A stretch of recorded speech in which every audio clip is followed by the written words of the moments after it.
In the land of 10,000 lakes, a remarkable movement was born. Welcome to Hometown Hero Outdoors. We are dedicated to honoring our military service members, veterans, and first responders by providing them with unforgettable outdoor recreational opportunities. We believe those who have served and sacrificed so much for our country and communities deserve a chance to reclaim their spirit and find healing in the great outdoors. This is Hometown Hero Outdoors. Welcome, everyone, to another edition of the Hometown Hero Outdoors podcast. I'm guest host Phil Ewert, filling in for Chris Tatro, who is just returning from Texas from an HHO event. Chris has been burning the midnight oil for HHO the last few weeks and had family obligations tonight.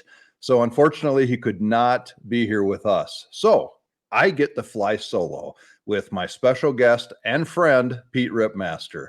As you may remember, Pete and Chris and I had a great chat about a month ago with Pete.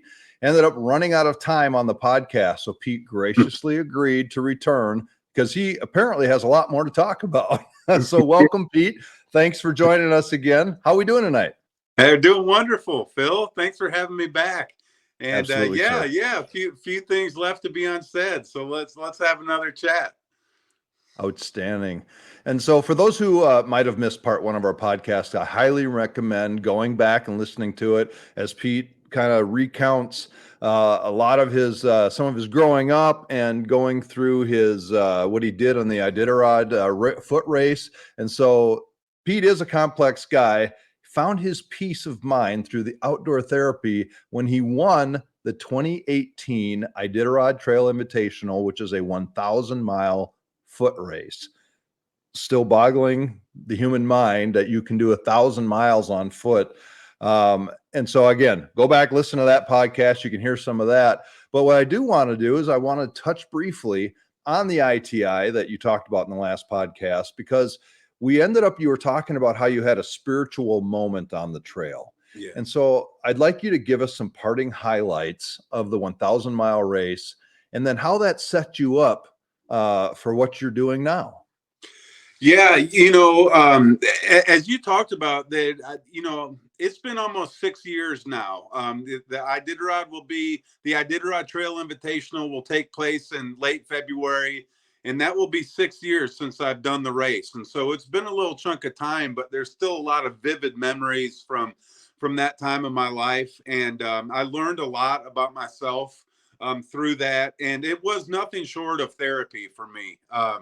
I had struggled a lot. I had kind of been a lifelong searcher, I think I'd be willing to say, just, always looking for something deeper and trying to understand myself a little bit better. And I found that, pushing myself in the outdoors most of the time by myself was a great way to just kind of be there with your own thoughts, and think through your life and think through, where you want to go in life, where you've been. But most importantly, I truly feel like I found mindfulness out there. I found the present moment, which had been escaping me for a long time. I think I spoke about last time that, most of my life, all up until, 6 years ago, was either living in depression about things I couldn't change about my life, or things I wished I could have changed, and things like that. Or else I would be in anxiety about, what I needed to do and who I needed to become. And, that whole entire time I really wasn't giving any thought about now, the present moment. And so that really, about 800 miles into the Iditarod Trail, that just kind of came over me, as I call it, kind of a spiritual epiphany. But I have beaten myself up. I was a professional at that, and I tend to see that I learned to love myself out there, warts and all. I just became really comfortable with who I was, and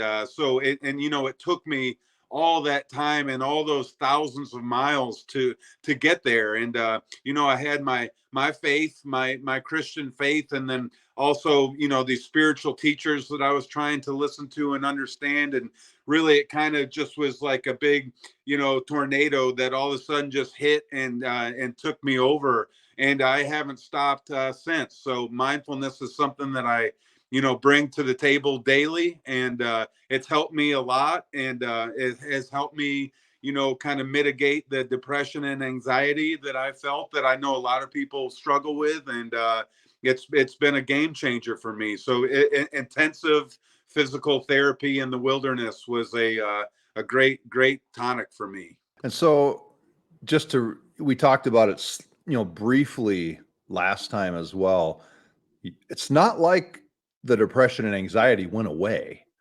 You Right. know, it's not like you were cured because No. you were at 800 miles of a 1,000-mile race, but it helped you deal with it, right? Yes. Yeah. No, you're exactly right. You know, it's certainly what, and I still deal with it. I think you could talk to my daughters or my wife, and they will tell you that I still have my moments, and you know, there's still some dark times and some darkness that comes. But you know, I tend to look at it as a roadblock. You know, when I get too far down that road of depression or anxiety, I kind of center myself, and a lot of times when I'm kind of fired up and thinking things through in my mind, I'm not breathing real well, you know. So it's something that like just comes back to the simple breath, and kind of understanding that you're okay right now. You know, you're not threatened at the moment, and all is good. It's a lot of, you know, back and forth with a monkey mind, you know, as I used to call it a lot, you know, Yeah. just chasing all the thoughts that go through your mind, and never really finding that peace. And so yeah, both you know, depression's still there, but I don't go down those roads like I used to. And now and also I still, you know, get outside a lot, you know. And so you know, I find that to be the best therapy for me. You know, I feel my best when I'm outside, you know. And Yeah. that's always been the way for me. But you know, we live in a world where there's a lot of indoor, and there's a lot of you know, technology and things. And sometimes I'll just get to the point where I go, you know, I got to give this a break, and take a walk, or go on a long run, or what, you know, any number of things in the outdoors. But yeah, it's always been, you know, somewhat of a church for me, you know. Well, and there's a famous quote, and I'm not going to pretend to know who said it first because I've seen it on different places, but it says something like, "I would rather be in the outdoors thinking about God than in church thinking about the outdoors." And I've seen it attributed to hunting or fishing or all the other things. Yeah. And I'm not taking anything away from going to church, so don't hate No mail. doubt. But Oh, I but agree. there is something very special.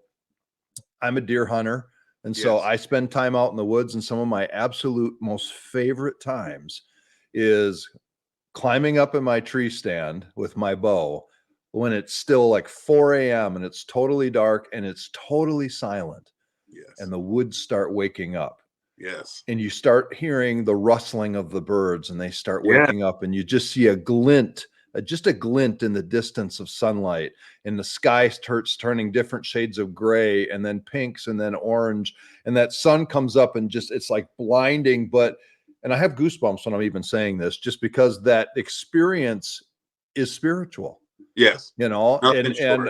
Yeah. it's amazing to just have that just wash over you, and just the calmness, and not having your phone out and whatever, and just experiencing that nature moment like that. And so that everyone has a different thing. For me, it's maybe an early morning deer stand. For you, it's a run, or some, you Right. know, for other people, it's, you know, it could be a horseback ride, or it could be just a walk, it could be sitting on their deck and having a cup of coffee, but just having that alone time in the outdoors is, and obviously HHO is huge with that.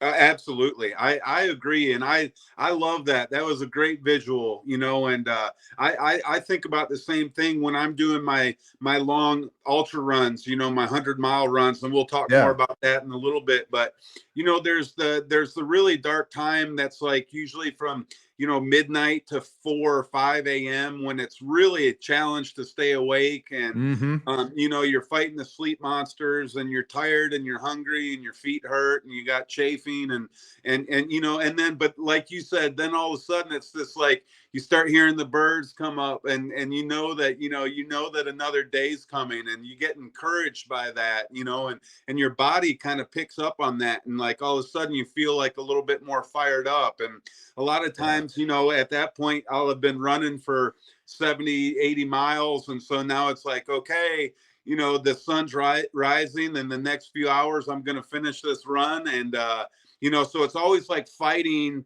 through some tough times to get to that peaceful moment, or that new day, that new dawn. And those are my favorite moments in ultra running for sure. So, and again, like, we each have our own thing. I'm a big believer that we all have our own path. We all have our own things that make us happy.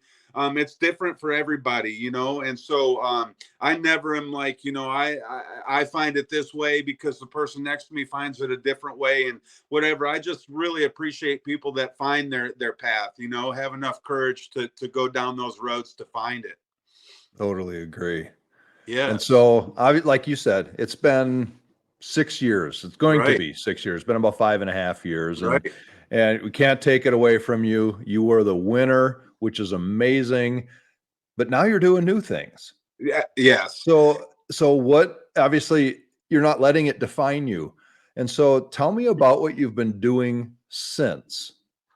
Yeah, absolutely. So when I got home from the Iditarod, I realized, I mean, it was such an arduous, tough road, and and putting it all together and tinkering enough to end up winning the race and finishing, most importantly.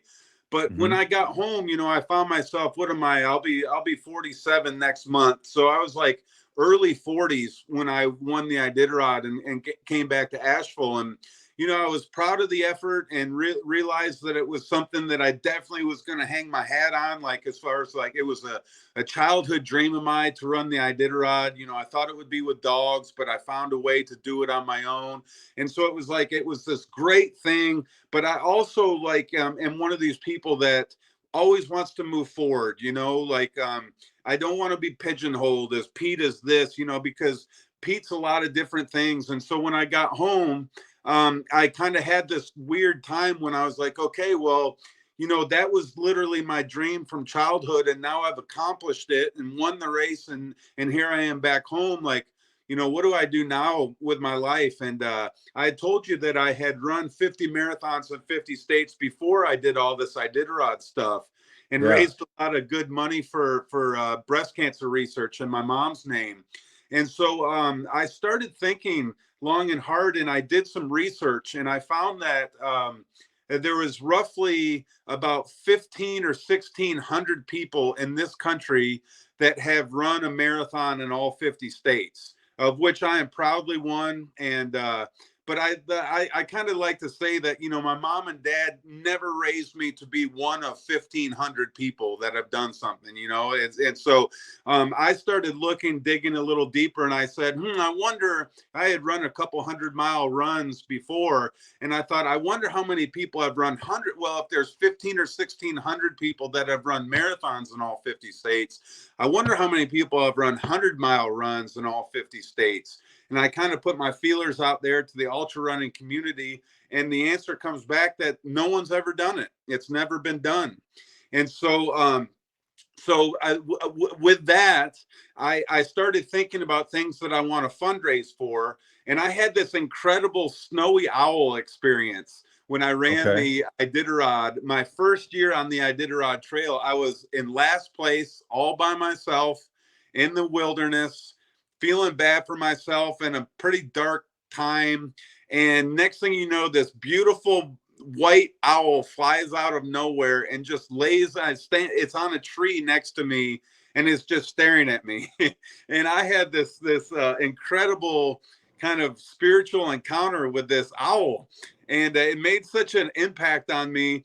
And I remember thinking to myself, like, I vividly feel this is somebody coming to check on me. Like, Hmm. owls are omens to a lot of people. And I had Sure. this feeling that, and I've lost both of my parents at this point. So I was in my mind thinking, man, this might be my mom or dad coming to check on me on the trail. And all of a sudden it gave me this kind of strength, and, I didn't feel alone, and I felt much better. And I went down the trail, and this owl followed me for a little while and then No flew way. away. But it made such an incredible impression on me that when I decided that I was going to try and attempt to be the first person to run 100 miles in all 50 states, I thought, why don't I fundraise for the Owl Research Institute, which was this awesome nonprofit that I found up in Montana. Okay. And so that, as they say, the rest is history. I've been working like a madman towards this goal, and I find myself now 25 states in to the project. Halfway, brother. Yeah, halfway, man. And oh my gosh, it's taken so much effort to get halfway. And so I know what I still have in front of me, and it's I don't take anything for granted. But I'll be heading to Omaha, Nebraska next month, and that will be actually this month in a few weeks, and that will be state 26.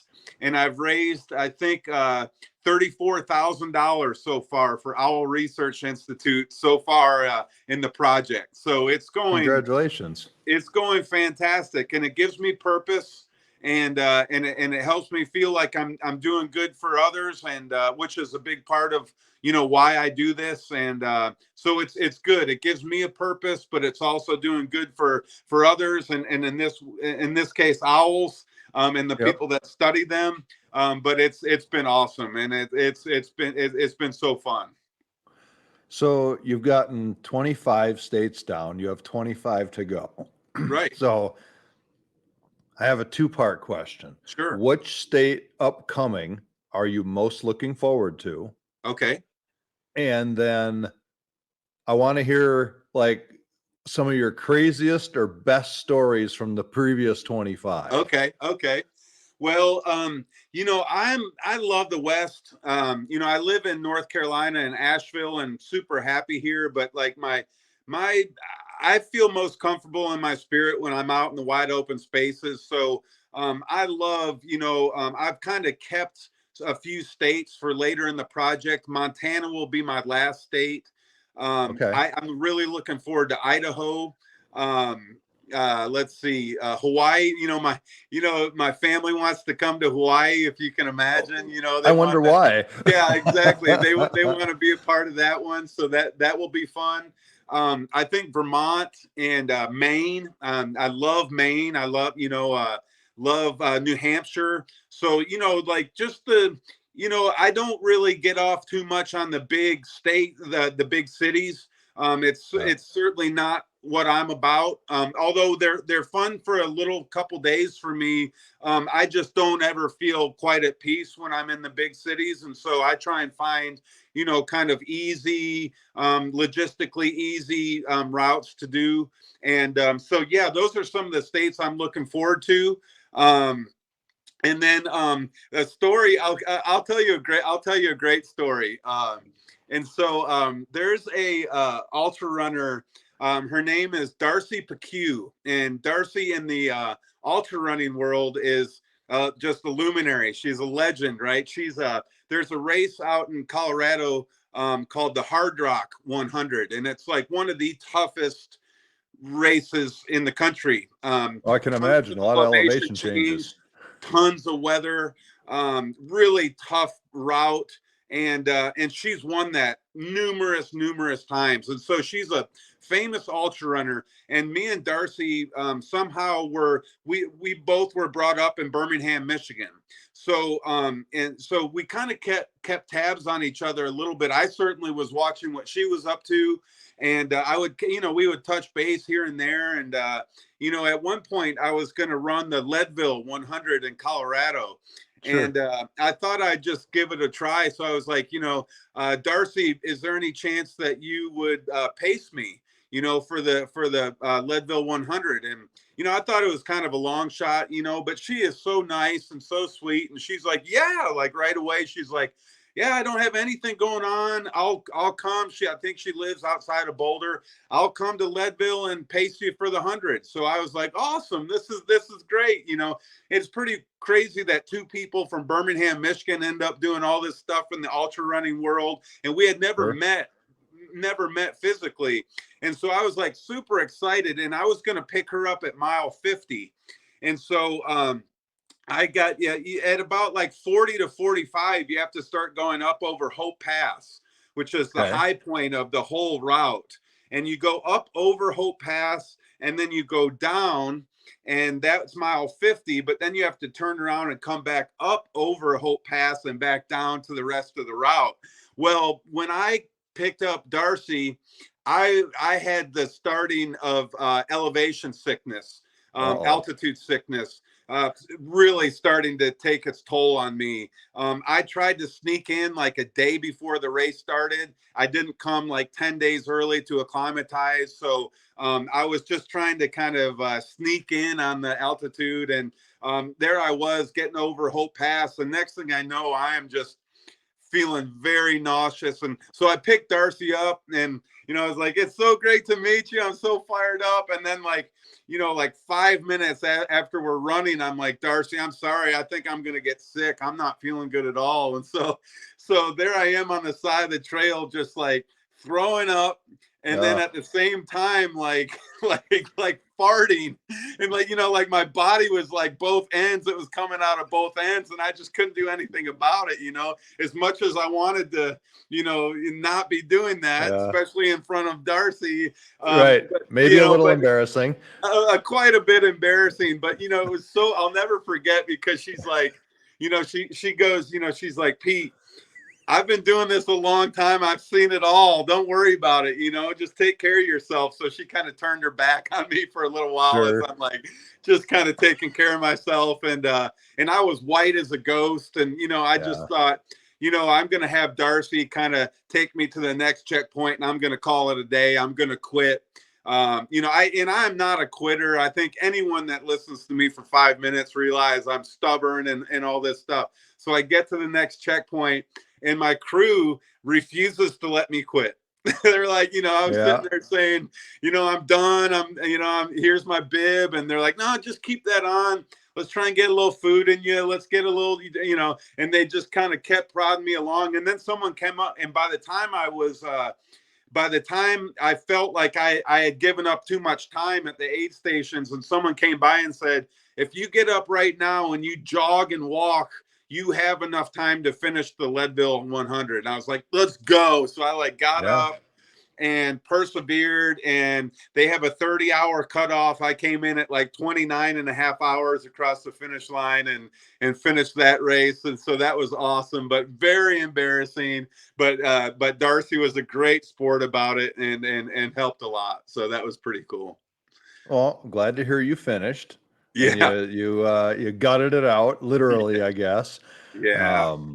You know, I might have mentioned to you in one of our last times we spoke that I think the longest run I ever did was a 5 mile. Nice. And that was in a former lifetime when I was in law enforcement, and I was qualifying for SWAT school. Okay. And I am not a runner. Okay. I'm a football sized linebacker sized human being. Yes. Running is not my thing, buddy. So it was very hard, but I was very proud of myself for finishing. Yeah. Heck So yeah. I have no idea how mentally someone could go 100 miles, because when I think of 100 miles, I think, oh, that's like, you know, 80 minutes of driving Oh my or an gosh. hour, No 2 doubt hours of about it. driving Yeah. or whatever, right? I guess not Oh 80 my. minutes, about 2 hours of driving. And so, yeah, that's absolutely amazing. And to do it for a cause, it's really cool. And so again, some inside baseball for those who might have missed round one of our podcasts, as I did narrate your autobiography. So I know the story of the snowy owl. And so I find Yeah. that fascinating that you did tie those two things together. And that's really Definitely. cool, man. It was great. And this Owl Research Institute up in Charlo, Montana, which is just outside of Missoula, Montana, This guy, Denver Holt, he's in charge of it. And he is incredible. He's probably the #1 world educator in owls. Like, he's just so well versed in owls. He studies them all over the world, and journals everywhere. And for kind of a science nerdy guy like me, like, he's one of my heroes. And we've gotten to know each other. We're going to do some talks together and things. And so some fun things are coming together just because of the partnership and the fundraising. But it's been fantastic. And like I said, I made a $50,000 goal, and Yep. and I'm about $34,000 in halfway. So it's looking great. That is good. And I'm super, super happy to help in that realm. So, have you had any owl encounters since the one up in Alaska? Yes, yes, definitely. I've seen a handful of owls, and actually here in Asheville, they come in my backyard quite often, and so I'll hear eastern screech owls, and then Okay.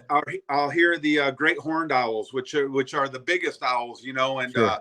I'll just sit out in my back porch and try and call them in, and or sometimes what will happen is the crows. We have a lot of crows, and the crows will mob.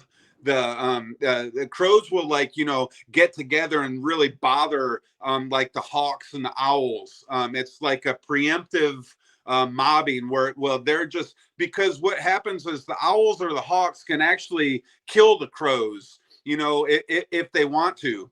And so the crows will kind of proactively get together and just kind of bother the owls. And so sometimes, once in a while, in like early winter, I'll wake up early in the morning and I'll walk outside and I'll hear a bunch of crows kind of cawing, and I realize, oh, this is probably a hawk or an owl that they got treed. And so I will kind of search out where the sound's coming from with my binoculars, and quite a few times I've kind of found the action and looked up there, and there's a beautiful owl just kind of sitting there peacefully in the tree. And Yeah. so, yeah, it's I've gotten to know the owls, and I'm studying them a lot, all the different kinds.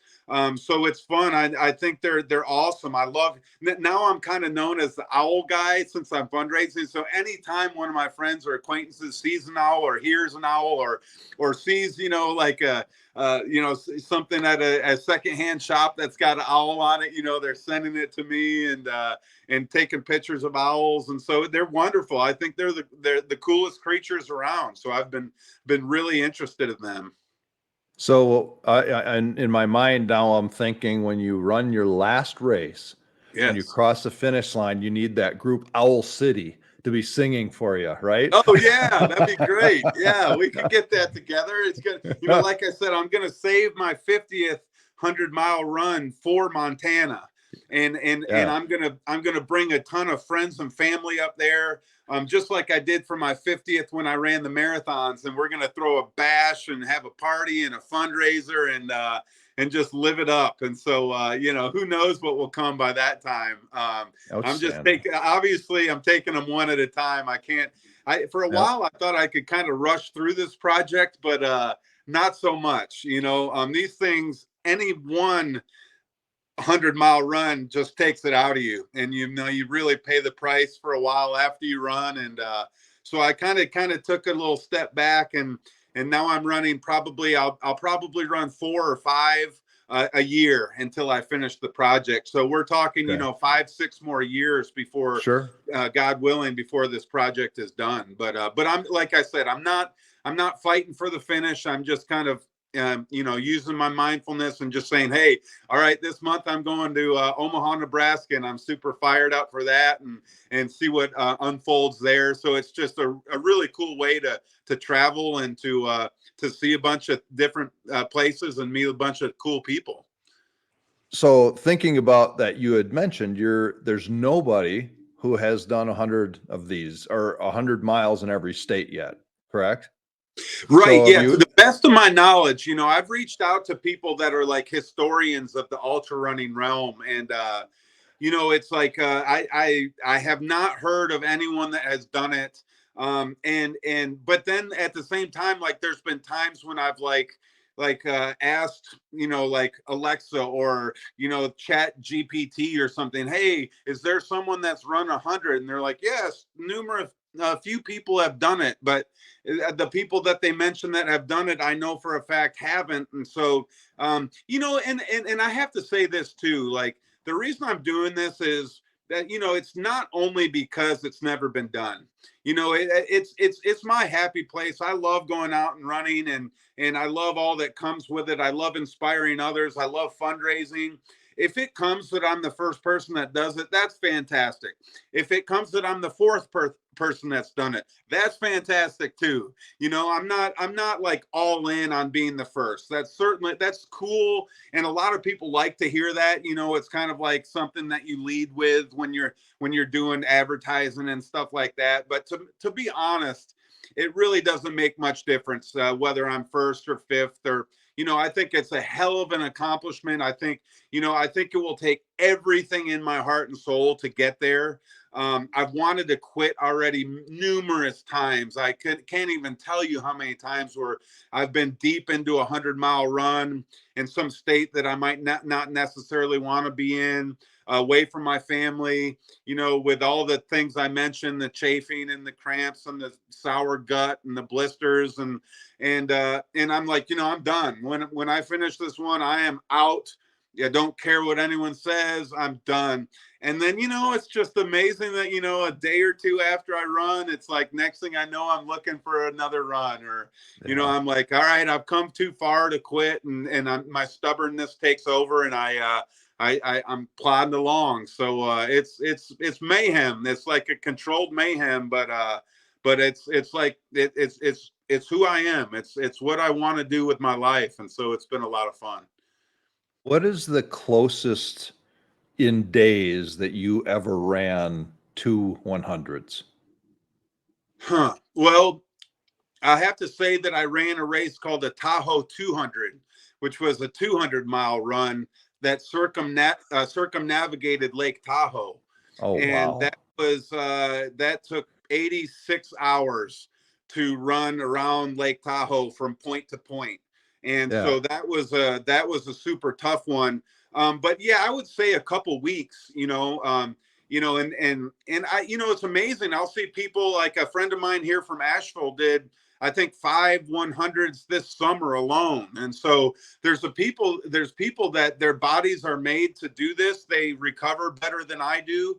And again, part of me wants to try and like do, you know, it's definitely crossed my mind to do 10 a year and try and get this thing done in a few years, you know, and so I can kind of move on with my life, because it takes a lot of my extra money. You know, I didn't mention, but I'm paying my way through this project. And so, you know, all the money fundraised goes directly to Owl Research Institute. I don't touch a dime of that money. And so the promise was that I would pay my way through the project in order for all the donations to go straight to Owl Research Institute. So, you know, it's a financial commitment, it's a time commitment, it's a physical commitment. It's certainly, you know, I would say taking time off my life, just the grind of doing that and beating your body up so much. But I'm willing. You know, I promised myself long ago that I would rather be old with stories than old with regrets. And so I kind of promised myself that I was going to go after life, not thinking that at some point I'll pay the price. And because we're not guaranteed tomorrow. And so I really wanted to attack life with as much gusto as I could. And I feel like I'm doing that with this project. So we spoke briefly on the last podcast, but you have a lot of interests, and one of those is golf. Yes. And so I understand you like to play golf. I follow you on LinkedIn, and I see you've gone golfing with your buddies and things, but you have the distinction of two things that escapes most golfers. Yeah. You have a hole in one Right. and a double eagle. And for those who don't golf, a double eagle is actually what I've been told is more rare than a hole in one, because it's when you sink the ball into the hole on your second shot on a par 5. And so a lot of times that's a longer distance than a par 3 shot. And Right. so can you recount for golf geeks like myself, Yes. those two events that happened? Yes. Because Yeah. I'm fascinated. So my father is also a very good golfer, as Yes. is, I have a brother who's a scratch golfer. Oh, no. I am not. Okay. But I'm not either. and my father had a double eagle once, but no holes in one. And so can you talk about those for a minute? Yeah, I'd be happy to. Yes, I love the sport. It's maddening. I mean, it is such a tough sport. Those guys that play on the professional level make it look so easy. I don't know how they do it. It must just be the amount of practice they put in on a daily basis, but it's not that easy to get out there and swing and put the ball towards the hole. So it's a very humbling sport, but I've had some incredible times with it. I'll tell you about the double eagle first, the Yeah. albatross. So I was playing with my father-in-law and my another friend, and we're in Raleigh. And it's funny, I don't even remember the name of the course, but we're in Raleigh, North Carolina. We're on the 18th hole, and it's a par 5, the 18th hole. And I can hit the driver well. That's never been an issue for me. I can hit the ball a long ways. So I had hit probably like a 320 or 330 yard drive, and I was in the That's a good middle one. of, yeah, it was a good one, and I used to hit a lot further than I do now, but this was probably 10 years ago or more. And so I hit a big drive. I was out in the middle of the fairway, and the green was such that it was kind of, you could see the flagstick, but you couldn't see the green. And then there was Okay. water on the other side of the green. And so my father-in-law was talking to me, and I was like, well, how should I shape the shot? And he goes, well, send it up towards that power line. You see that power line over there? Aim it, start it at that power line, and then I usually have a draw. And so he Sure. says, hit it at that power line and then let it draw into the green. And so I took like a long iron.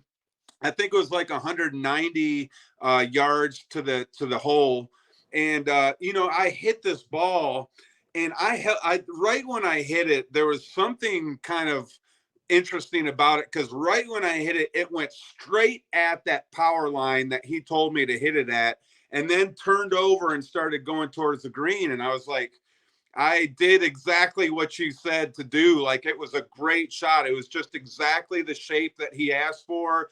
And it looked like it was going right onto the green. And so I was like super excited. And so, as we're getting up towards the hole, I told you there was water on the other side of it. So when I got up to the green, I scanned the green and I didn't see a single ball on the green. I was like, what the hell? I was like, like that was a good shot. So I was like, I bet it went over the green and went into the water. So I was walking walking to the water's edge to kind of look for golf balls. Sure. Meanwhile, my father-in-law, walks by the cup and goes, "Hey Pete, why don't you go look in the hole?" And No. I was like, you gotta be kidding me. And I walked by, and here's the best part of it. I had lost my mom to breast cancer research, and that day I was playing a ball that had the pink ribbon on it. Sure. And I looked down into the hole, and that pink ribbon is looking up at me from the bottom of the Oh, hole. wow. Albatross 2 on a par 5, and I just started running and screaming and yelling, and I really didn't know how rare it was. I mean, it's many times more rare than a hole in one, but it was fantastic, and great way to end a round, and Oh, yeah. it was super super cool. So that was the albatross story. And then the Nice. hole in one story was, I'm a member at the club here in Asheville, and I hit it was a par 3 that you could see the green this time, and I hit a great 7-iron.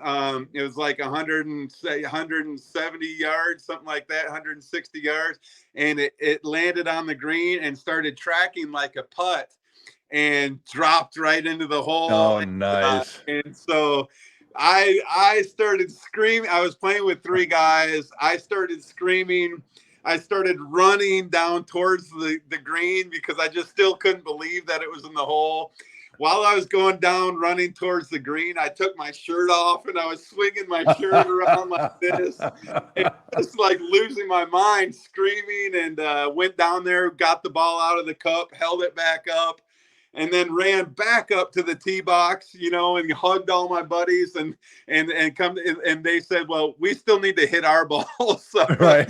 so it was like, it was awesome. And, but it was funny because at the time I was like 3 under par or 4 under par. I had a Oh, birdie on wow. 2 and then was 2 under on that hole in one.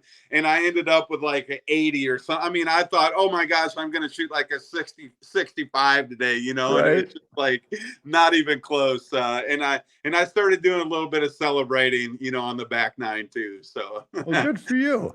yeah. That's So, awesome. yeah. Yeah, my closest ever, there was a club that my father and I used to play a league at, 9-hole league. And there's a par 3. It's I want to say it's about depending on, there's 2 sets of tees for that particular hole. Sure. But depending on the tees, it's right at that, 150. So for me, that's 8 iron, depending on Sure. wind. And Yeah. that day I hit an 8 and it landed in front, and the way the green sloped away from you, so when it's rolling, you can see the ball. Yes. And I hit the green and it starts rolling towards the pin and it stopped 18 inches in front of the hole. But I'll take it. It was a beautiful shot. I got the birdie. Tap in birdies Yeah. are great, but it's like Yeah. it's a lucky thing. I mean, I have played with golfers that are 10 times better than me and they've never had one, and they've been Sure. close numerous times. And so I just think it's like the way it bounces, or, I very rarely do I think someone's so good that they literally put it exactly where they want to. It's just like kind of, it's up Yep. to the golf gods. I don't know, Yeah. but that's awesome. Oh yeah, no, it's fun. I didn't get to play this year as much as I wanted, but yeah, I agree with you. It's probably the most frustrating, but can be the most rewarding Yeah, exactly. when you're playing well or when you strike a good one, because you can have a horrible round and you get to, like you say, the 18th hole and you par the 18th hole. You're like, this game's great. I know. I can't wait That's to play fun. again. It's Yeah, like exactly. it takes to make you want to come back. So it's a great sport, super fun. I've had and hope to still have a lot of fun with that. That's something I definitely want to put some more time and energy into when this Owl Run Hundreds project is over. But that I just kind of take it when it comes. For now, I'm raising 2 girls and I'm busy, and I don't get to play as often as I'd like either. But it's Well, a fun then you sport. start the Owl Foundation golf tournament every year down there in Yeah, Asheville, right? talking. Yes, yes. Yeah, that I'll be waiting for my invite for that. You'll get it. You're on the list, man. You're on Oh, the nice. yeah. So then for a guy who has all this stuff going on, right? You're an avid outdoorsman when it comes to running, golf, spending time in the great outdoors. What's next? What are you looking forward to doing after you get the 100s done? Yeah, that's a great question. This is like I said, this is still going to be a chunk of time longer, so Yeah. it's not anything that I'm super close to. But I do have some. There's a couple things that I'll say that I really would like to do before my life is over. One is I would like to go down to Antarctica, and I'd like to get to the South Pole. I think a South Pole expedition would be really, really, really cool. I've done a lot of studying about it, and I don't know if you've ever heard of the Endurance or Shackleton's Yes, Voyage. absolutely.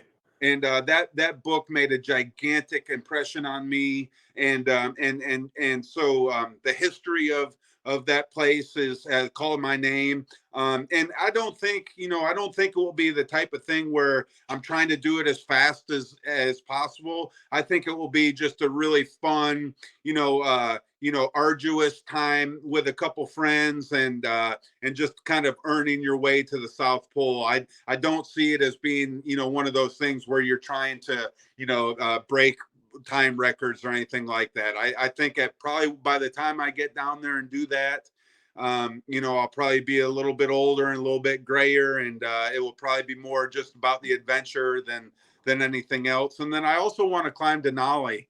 I've spent so much time in Alaska and study that mountain so often, I lived in the foothills of that mountain for a while, and I would look up there and just say, at one time I would love to have a mountaineering trip to Denali. And if I could ski down, I'm a telemark skier, so if I could ski down, that make it even better. But just taking the time. And I have some people I've started kind of talking through that with, and that are interested in it as well. And so yeah, those things are two things that I'd really love to do before it's all said and done. So Those are it's some big, hairy, audacious goals you got there, brother. yeah, that's the way I roll, man. I just I really like those big hairy goals that are tough to gnaw at and that fight back. I learned that from running the marathons. I'm just not the one that wants the low hanging fruit. I want the physical and the spiritual and the mental aspect kind of all to come together and make it very difficult. So yeah, I shoot for the moon, and that's the way I was raised. Like I said, Amelia Earhart is, as you know, from helping me with the book. Amelia Earhart is a distant cousin of mine, and she comes from my family line. And I remember kind of studying her when I was younger and thinking, Amelia's dead and gone and has been for a long time, but yet people are still talking about her. And like, to me, that was a legacy, and I wanted to make a legacy of my own. And so, these things that I do, yes, they're fun for me, but I really want to put something out in my life to where, when I'm dead and gone, I want people to be like, well, Pete, while he was alive, he did these things. And maybe some others can follow in my footsteps, or take it a step further, as most young people do. I certainly am not doing it thinking I have arrived at any. I'm a lifelong learner. I've learned a lot about myself. So I know that there's more talented athletes that can do the things I've done on a grander scale, and more power to them. I hope I can inspire others to do those things. But I would lie if I said I didn't want to leave a legacy in this life. So, all that being said, and all your life experiences, Pete, what is a piece of advice that you would give to people struggling to find themselves or maybe having self-doubt?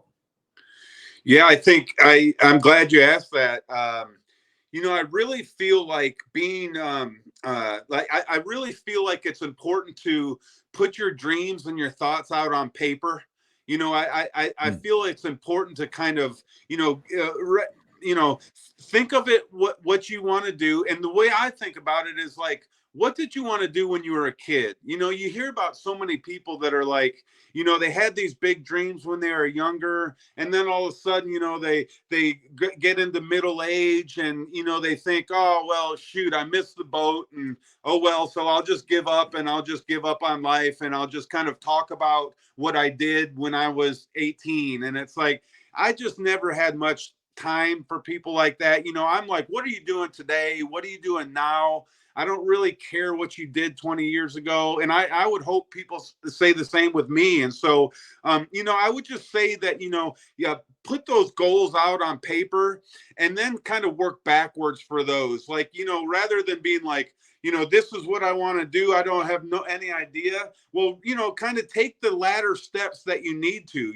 Like when I ran my marathons, it wasn't like, for me, I did run a marathon kind of impromptu, but like for most people, they're not going to just go run a marathon, right? So you you run the 5K, and you run the 5 mile run, and you run the half marathon, and and so you kind of methodically work towards your goals. But I really feel like in order to understand what those goals are, you have to think back to when you're younger, and anytime you can reconnect with goals from your childhood, I think it's beautiful, because life just happens so fast. I mean, I'm turning 47 next month. I can't believe that.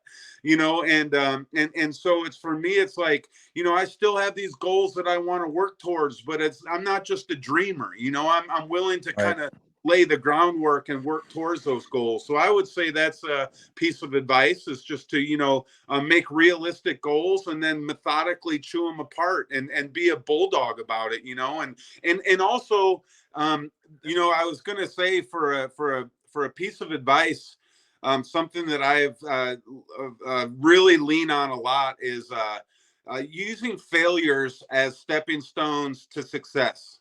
I think a lot of times if you make big enough goals, you should be failing.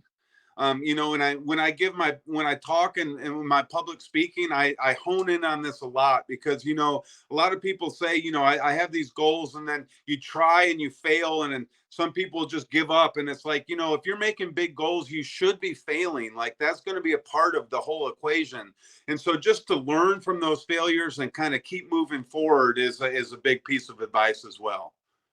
Pete, if people want more information about your Owl Run 100s, or to have you as their special event speaker, where can they find that information or find you? Yeah, I'm on social media, Pete Ripmaster. Let's see, I do Facebook and Instagram and LinkedIn. And then my website is peteripmaster.com, and that's got information about the public speaking and about the Owl Run Hundreds. And then it's definitely got a way to get in touch with me, and and so yeah, that would be the best ways for sure. But I'm wide open, and so free to talk to anybody too. Like, definitely don't mind people reaching out, asking advice or questions or the like. So. We very much appreciate you taking the time twice to talk to us and our HHO audience. And I really hope that the things that we talked about would be inspiring to some folks. Especially, I really like what you just said a minute ago about that your big goals, that you will fail, right? Because if it's that big of a goal, it's going to be hard to achieve. And I really like that thought process. Yeah, I remind people regularly, I won the Iditarod, but my first year I was last place. I tried and failed twice to get to Nome, and quit 2 years in a row. And so it was littered with failures along the way, but I never took those as as things that were going to set me back. I just thought, okay, I'm back to the drawing board. What can I learn? And so it ended up in a good place. But I always like to tell people, my first year I was last place, and so it was, I just gnawed away at it, and that's what I feel like people can do for sure. Pete, you're a great human being. I love it. You inspire me, and I love it. I also want to let everyone know that you can find Pete's autobiography anywhere books are sold, called The Long Way Home: How I Won the 1,000-Mile Iditarod Foot Race with Persistence, Patience, and Passion. Also available on Audible. And so thank you, Pete, for taking time to join us again on this week's podcast. And as a listener to this podcast, if you are in a dark place or having a difficult time, please reach out to us at Hometown Hero Outdoors. Our staff is trained in applied suicide intervention specialty training, also called ASSIST, which is crisis intervention training. You can also call 988, which is the National Suicide and Crisis Hotline, because there's always someone willing to help you through your dark times and talk to you. I'm Phil Ewert, guest hosting for Chris Tatro on the Hometown Hero Outdoors podcast. Thank you for watching this week, and we'll see you next time. Thank you for listening to the Hometown Hero Outdoors podcast. For more information, visit our website at hometownherooutdoors.org.